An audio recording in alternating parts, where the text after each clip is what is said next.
வெட்டியான் ஒருத்தன் பிணத்துக்காக குழி தோண்டும் போது சிவலிங்கத்தை கண்டெடுத்தான். அதை அரசனிடம் சென்று கொடுத்தான். ஆனால் அரசனோ சுடுகாட்டில் கிடைத்ததை நீயே வைத்துக்கொள், சுடுகாட்டு சாம்பலை வைத்து அபிஷேகம் செய் என்று ஏளனமாக சொன்னான். இறை வழிபாடு என்றால் என்னவென்றே தெரியாத அவனோ அரசனின் வார்த்தைகளை நம்பி பிணம் எரித்த சாம்பலை கொண்டு சிவலிங்கத்திற்கு அபிஷேகம் செய்தான். ஒரு நாள் திடீரென்று பெய்த மழையால் சுடுகாட்டு சாம்பல் முழுவதும் கரைந்து விட்டது.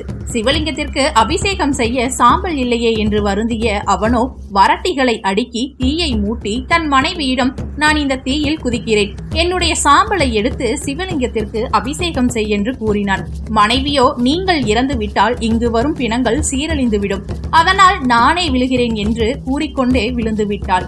இருவரின் பக்தியிலும் தெளிந்த சிவபெருமான் அவளை உயிர்ப்பிக்க செய்து இருவருக்கும் முக்தி கொடுத்தார். தங்கத்தினாலான லிங்கத்திற்கு அபிஷேகம் செய்த அந்த அரசனோ இந்த தகவலை அறிந்து மனம் வருந்தினான். பக்தி என்பது ஆடம்பரத்தில் இல்லை, தூய அன்பினால் மட்டுமே மலரும் என்று உணர்ந்து